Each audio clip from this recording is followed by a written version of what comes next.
Hey everybody, Adam Culbertson here again with another memory. This memory was requested by Nari of Into the Night, a short story anthology series ranging from science fiction to paranormal to general fiction.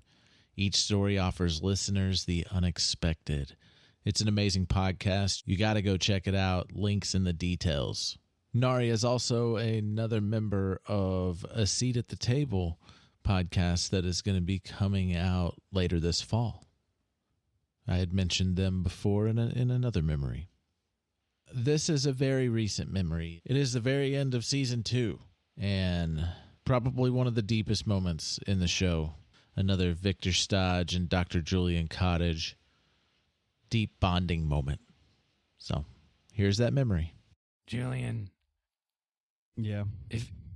If you need to talk about anything that's happened in the last couple days, I'm here and I'm not doing anything else.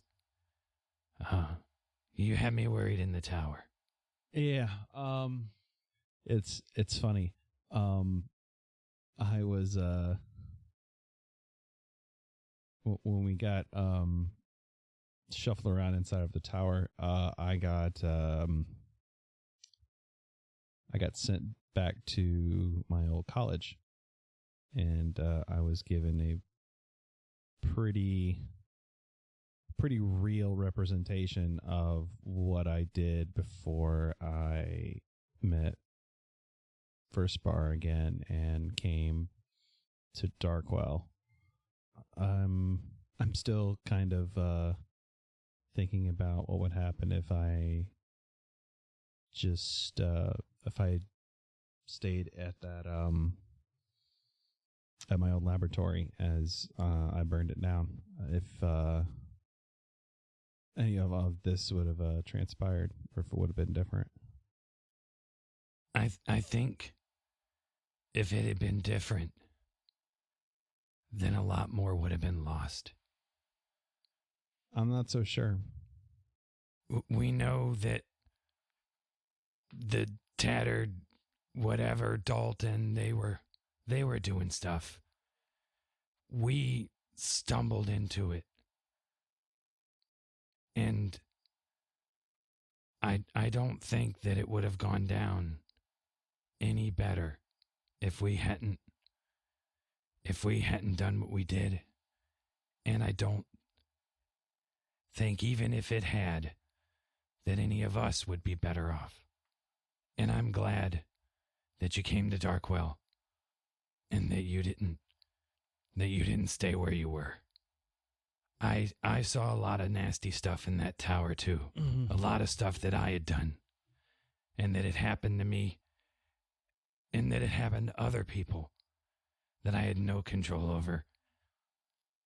And you heard Sarah before.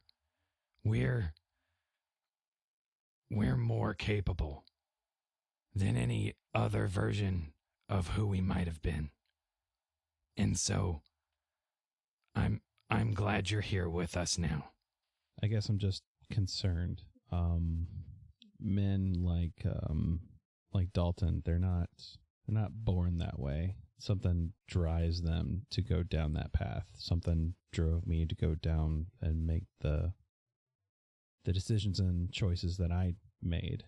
I'm afraid that if we continue doing what we're doing here, we might be tempted with that same choice or fall down that same path.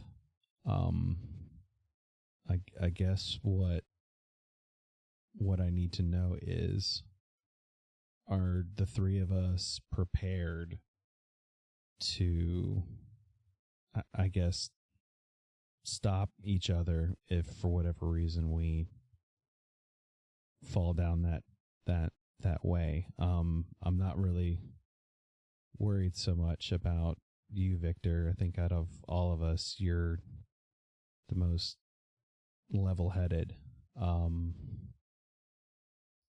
I already know my situation and what happened. I don't know about Aleister so much. I do know that regardless of his appearance of, being a cat, being, pretty self-centered, there's something else there behind his eyes. There's an ambition there. And I am afraid that could be dangerous. I'm afraid of what I am capable of. And to be perfectly honest, after all the changes we've all gone through, I'm a little scared of you too, Victor. I think that's not something that we can overcome if we learn to trust each other more. But if we were put into a situation where one of us became a Dalton, let's call it that. I mean, it's not exactly a fancy term. Oh, I'd kill you immediately. Okay. That's the problem. I don't know if I could with you guys. Well, I can't speak for Aleister, and I understand the concerns you have about him, but I don't want any power, and I never did. I just want to make things right. I want to keep people safe. There's people I couldn't keep safe in the past, and like I said, I remember even things that I didn't do. I won't let either of you become what Dalton was, and I know I don't want to be that either. Well, we'll just have to trust that it will never come to that, but we should still be prepared if it does. I'm going to meet with Gerbo. I don't think there's a whole lot that can be done with the way my spine was damaged, but I do want to get a second opinion.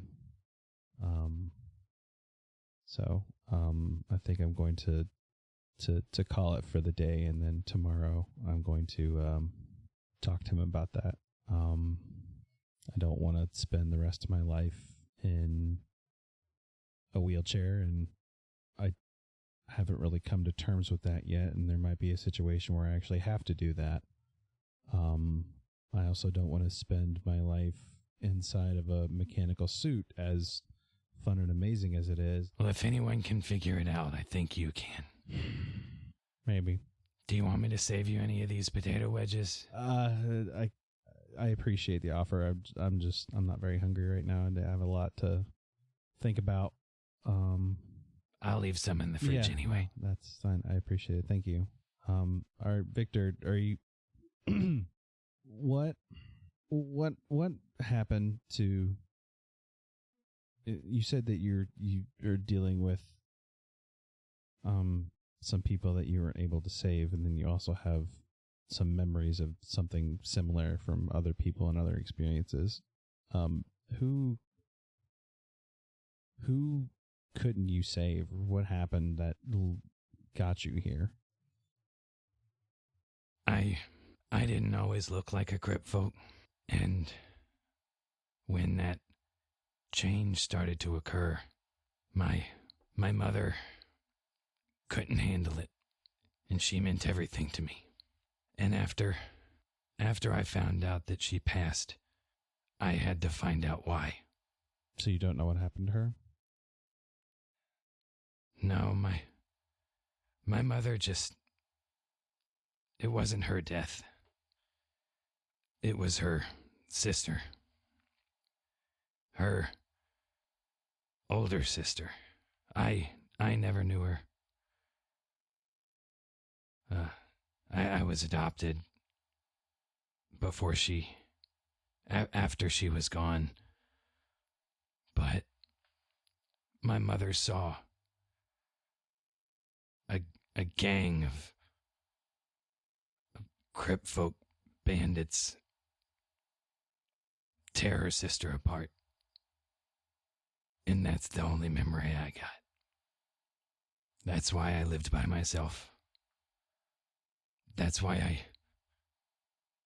I hate being a Crip folk. But like I was telling you, if I wasn't, then we wouldn't have been able to do what we did. And so as much as that hurts, I'm glad. You go see Gerbo. Tell him I said hi. Yeah, I'll do that. If you could change, if there was a way to change you back into a human, would you still take it? I don't know. But it'd be a lot harder decision than it was a year ago. Or a week ago. That's all confusing.